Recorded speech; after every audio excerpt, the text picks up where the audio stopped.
मैं नाज़िम बेग अपने चैनल में सभी दर्शकों का स्वागत करता हूं। मैं आज जिस खबर से रूबरू करा रहा हूं वो शिक्षा से जुड़ी खबर है। कहते हैं जितनी अच्छी से ज़रूरी है उससे भी ज़रूरी है बेहतर शिक्षा। बेहतर शिक्षा में मैं गांव खदाना पहुंचा हूं। खदाना में GDPS स्कूल जो पूर्व में भी चला करता था एक बार पुनः स्थापित किया जा रहा है। मैं आपकी प्रबंधक और प्रिंसिपल महोदय से भी बात कराऊँगा कि क्या क्या विशेषताएँ इस स्कूल में बच्चों को मिलने जा रही हैं। चलिए मेरे साथ मैं प्रबंधक प्रशांत कुमार जी और हम उनसे जानेंगे कि स्कूल में जो आज उन्होंने ओपनिंग करी है कि बच्चों को क्या शिक्षा देना जा रहे हैं, कौन सी क्लास से स्टैंडर्ड से स्टार्ट हैं बच्चे। स्कूल की जो शिक्षा शुरू हो रही है वो कहाँ से शुरू हो रही है? नर्सरी क्लास से शुरू कर रहे हैं हम छोटे बच्चों से, और हम कोशिश ये कर रहे हैं कि गांव में वो सारी फैसिलिटी दें जो शहर में मिलती है बच्चों को। Smart class, English speaking course, computer lab. तो हम ये प्रयास कर रहे हैं कि कम पैसों में और बच्चे बाहर न जाएं और गांव में ही, अपने गांव में ही अच्छी से अच्छी शिक्षा प्राप्त कर सकें। अच्छा, ये जो क्लास शुरू होंगी कब से, कौन सी क्लास से स्टार्ट करेंगे? नर्सरी क्लास हम शुरू कर देंगे 1 मार्च से। 1 मार्च से 1 मार्च से क्लास शुरू हो जाएगी नर्सरी के बच्चों के लिए, और बाकी जो सेशन शुरू होगा वो 1 अप्रैल से शुरू होगा। अच्छा, जैसे ये इन्होंने बताया कि ये सही एक कदम कह सकते हैं कि जो हमारे ग्रामीण अंचल के जो बच्चे हैं हम देखते हैं कि वो शहर की तरफ भागते हैं। शहर की तरफ इसलिए भागते हैं कि वहाँ उन्हें शिक्षा बेहतर मिल पा रही है, लेकिन गांव खदाना में एक जो शिक्षा के कदम को आगे लेके चले हैं प्रशांत जी बता रहे हैं कि स्मार्ट क्लास भी है हमारे यहाँ, जो उनको गांव शहर में शिक्षा मिलेगी। हम उस शिक्षा को, बेहतर शिक्षा को गांव में देने की कोशिश करेंगे और इसमें हम सफल भी होंगे, ये कहना भी है। अच्छा, जैसे स्मार्ट क्लास है, हम चाहते हैं कि क्लास भी थोड़ी सी हमें दिखाएं, कंप्यूटराइज जो भी है। लैब भी दिखाते हैं। मैं चलता हूँ आपको लेकर कंप्यूटर लैब में। ये बच्चों की कंप्यूटर लैब बनाई गई है जिसमें जो बच्चे हैं वो साक्षरता, कंप्यूटर साक्षरता से जुड़ेंगे। क्लास के बच्चों को आप देख पाएंगे। ये नर्सरी क्लास से बच्चों को बताएंगे। नर्सरी क्लास के बच्चे चला तो नहीं सकते, लेकिन हम कम से कम उनको ये बता सकते हैं कि ये मॉनिटर है, ये प्रिंटर है, ये माउस है या ये CPU है, तो इसका क्या क्या फंक्शन होते हैं। तो ये हम नर्सरी क्लास के बच्चों को बताना शुरू कर देंगे कंप्यूटर होता क्या है। इनका कहना है कि जो बच्चों हम शुरू से ही उन्हें बताना शुरू करेंगे कि जो कंप्यूटर से संबंधित जो चीज़ें होती हैं वो क्या क्या होती हैं, क्योंकि आगे आने वाला जो दौर है वो कंप्यूटर का दौर है, जो चल रहा है वो भी कंप्यूटर का दौर है। शहर की ओर भागते हैं। हम देखते हैं ग्रामीण बच्चे जो शहर की अच्छा शिक्षा लेने के लिए जाते हैं, लेकिन प्रशांत जी ने खदाना में उस चीज़ को कायम करा है कि हम जो ग्रामीण अंचल के जो बच्चे हैं हम उनको बाहर नहीं जाने देंगे। जो आसपास के हमारे गाँव देहात जुड़ा हुआ है, हम उन बच्चों को भी गाँव में शिक्षा बेहतर देंगे। कंप्यूटर क्लास हैं और मैं स्मार्ट क्लास में भी लेके आया हूं। और मैं प्रशांत जी से जानूंगा, प्रशांत जी ये जो हम देख रहे हैं कि आप शिक्षा की ओर आगे बढ़ रहे हैं, क्या सोच थी जो आप शिक्षा को लेकर शिक्षा की तरफ मूवमेंट हुए? मैं सर बहुत छोटा था जब से मैंने पढ़ाना शुरू किया, और मैं लगातार बच्चों को शिक्षा ही देता आ रहा हूँ। ब्लू बर्ड पब्लिक स्कूल जो जहांगीराबाद में संचालित है वो मैंने ही लगभग 15 वर्षों तक वहाँ पढ़ाया है। तो मेरा प्रयास यही है कि जो हम शिक्षा देने से जो हमें सुख मिलता है, शायद शांति मिलती है, वो मेरे को कहीं नहीं मिलती। कहते हैं शिक्षा भी एक बड़ा हथियार होता है।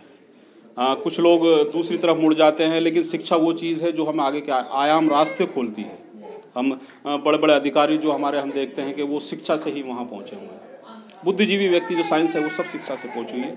कुछ जानना चाहूँगा, हम देखते थे कि जैसे आप क्लास नर्सरी से 8 तक चला रहे हैं जी, और बाकी बच्चियाँ जो हम देखते हैं कि शिक्षा तो लेती हैं, 8 तक रुक जाती हैं, वो आगे नहीं जा पाती, उनके लिए क्या कदम रहेगा? मैं 9 से प्लस यदि हम सपोर्ट करते हैं ग्रामीण लोग, तो हम सिर्फ लड़कियों को शिक्षा देंगे 9, 10, 11, 12, और जिससे कि जो शिक्षा क्या नाम है सोर्स के अभाव में लड़कियां शहर नहीं जा पाती किसी कारणवश, तो हम कोशिश करेंगे कि, क्योंकि मोदी जी ने भी अभियान चलाया कि बेटी बचाओ बेटी पढ़ाओ, तो हम प्रयास ये करेंगे कि हम बेटियों को पढ़ाएं। इनका कहना है जो शिक्षा जो हम देखते हैं कि लड़कियों की शिक्षा केवल 8th तक गाँव की ग्रामीण अंचल तक जो विद्यालय होते हैं उनमें जाकर रुक जाती है, ठहर जाती है।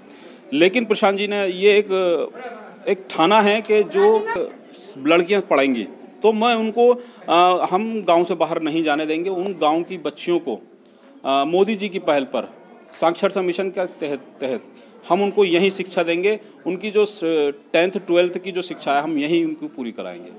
तो ये थे मेरे प्रशांत जी, उन्होंने बताया कि जो उनका स्कूल GTPS खोला है निरंतर शुभकामनाओं की ओर जा रहा है। हम ग्रामीण से भी बात करेंगे, अभी आपकी बात भी कराएंगे कि उनका जो कदम उठाया है प्रशांत जी ने, उनके बारे में कैसे हौसला अफजाई कर रहे हैं, क्या कहना है उनके बारे में। चलिए, मैं धर्मेंद्र जी से रूबरू करा रहा हूँ। काफ़ी समय बाद रूबरू होंगे, दर्शक भी उन्हें काफ़ी समय बाद देखेंगे। और मुझे सौभाग्य हुआ कि मैं उनके गांव पहुंचा हूं, गांव कवरेज करने का मौका मिला है GTPS स्कूल का। धर्मेंद्र जी, ये प्रशांत जी का एक जो कदम हम देख रहे हैं शिक्षा की ओर बढ़ा है और एक गांव में बेहतर शिक्षा देने की कोशिश कर रहे हैं और करने का पुनः प्रयास भी कर रहे हैं। आज शुभारंभ शुरू हो रहा है इसका, क्या कहना है इस बारे में आपको धर्मेंद्र जी? देखिए, शिक्षा की प्रति शिक्षा एक अनमोल रत्न है। जो यहाँ से गांव से बच्चे जाते हैं बाहर पढ़ने के लिए, यहाँ से साइकिल से खींचेंगे बच्चे और लगभग 1 घंटे में जगनाबाद पहुँचेंगे और 1 घंटे के बाद में यहाँ आते हैं साइकिल वाले। और दूसरा एक होता है ट्रांसपोर्ट वाला सिस्टम। ट्रांसपोर्ट वाले बच्चों को क्या करते हैं हमारे गांव से कि बच्चों को लिया 2 घंटे पहले और 2 घंटे वहाँ रोकेंगे बच्चों को, फिर 4-5 घंटे स्कूल में रहेंगे, फिर 2 घंटे बाद स्कूल में बैठा रहेंगे, फिर भेजेंगे शाम कर लें बच्चों के लिए। मतलब यहाँ से पिच के गए और वहाँ से पिच के आए, जो स्कूल में पढ़ाओ बराबर। यहाँ क्या कोशिश कर रहे हैं हम कि वही शिक्षा जो एक अच्छी शिक्षा होती है, जैसे अभी आपको बताया हुआ कंप्यूटर क्लासेस के बारे में, दूसरा स्मार्ट क्लासेस है, इंग्लिश स्पीकिंग कोर्स है। ज़्यादातर क्या होता है, मैंने देखा है जो बड़े बड़े स्कूलों में बच्चे पढ़ रहे हैं उनका एक है कि जो इंग्लिश में बच्चे पढ़ रहे हैं, लेकिन अगर उनसे अर्थ पूछ लो तो अर्थ बताने के लिए तैयार नहीं है। पढ़ा क्या है ये पता नहीं है, पढ़ लिया बस। एक रटने वाली शिक्षा की प्रणाली चल रही है। हम कोशिश कर रहे हैं कि वो रटने वाली, जो माननीय प्रधानमंत्री जी कहते हैं कि रटने वाली विद्या को ख़त्म करो। जैसे अभी न्यू एजुकेशन पॉलिसी आई है, न्यू एजुकेशन पॉलिसी में यही है कि रटने वाली चीज़ को बंद करके जो एक समझने वाली पद्धति है, समझने वाली पद्धति को आगे बढ़ाना।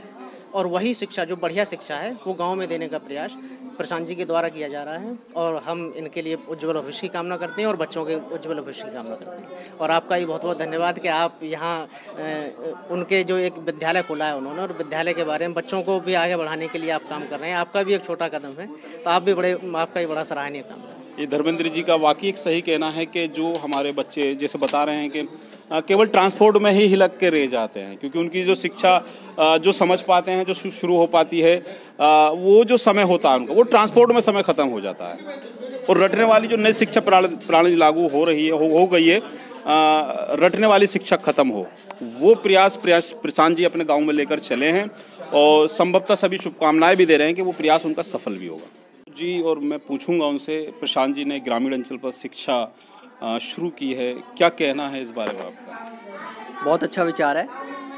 गांव में जो शिक्षा है उसका स्तर उतना बढ़िया नहीं है, लेकिन इन्होंने जो प्रयास किया है और जो आधुनिक तकनीक अपनाई है, मुझे लगता है कि गांव का भला होगा। शहर में तो इजीली उपलब्ध हैं ये चीज़ें, लेकिन गांव में कोई सोचता भी नहीं है। इतने सस्ते इन्होंने अपनी फीस रखी है और इतने ढंग से इसका किया है। आप इनका देखिए, कंप्यूटर लैब देखिए, इनका जो पढ़ाने का तरीका वो देखिए, जो इन्होंने ऑडियो विजुअल करके लिखा है, प्लेवे मेथड में रखा है इन्होंने, बहुत ही अच्छी तकनीक है। और इस गांव में आके खोला है इन्होंने, ये सबसे बड़ी बात है। शहर में तो चीज़ें उपलब्ध हैं, लेकिन ये यहाँ जाके खोला है, ये बहुत बड़ी बात है और मुझे लगता है ये सफल होगा। मनोज जी का कहना है कि जो एक प्रयास है वो सफलता की ओर ज़रूर जाएगा, क्योंकि ये ऐसे इस तरीके से स्कूल जो हुआ करते हैं कि हम देखते हैं कि वैसे ही एक स्कूल खोल लिए जाते हैं, लेकिन स्मार्ट क्लासेस, कंप्यूटर क्लासेस गांव के ग्रामीणों के बच्चों को मिलेंगी। ये पहली बार गांव खदाना में GTPS स्कूल में संभव हो पाएगा। मनोज जी का भी आशीर्वाद है और गाँव वालों की भी शुभकामनाएं कि ये जो प्रयास है वो उनका सफल हो जरूर। हम पहुँचे हैं खदाना के GTPS पब्लिक स्कूल में, जहाँ आज ओपनिंग है और उसके प्रबंधक हैं प्रशांत जी। वो बता रहे हैं कि हमने स्कूल में जो ग्रामीण अंचल पर शिक्षा है उसको बेहतर बनाने के लिए ये कदम बढ़ाया है और स्मार्ट क्लासेस हो, कंप्यूटर क्लासेस हो, जो उन्हें शहरी में शिक्षा मिलती है, हम चाहते हैं कि वो शिक्षा उन्हें गाँव में रहकर दे पाए। ये उनका प्रयास है। तो चलिए मैं उनसे भी बात कराता हूँ, सारे क्या क्या स्कूल में फैसिलिटी दे पा रहे हैं वो बच्चों को। चलिए।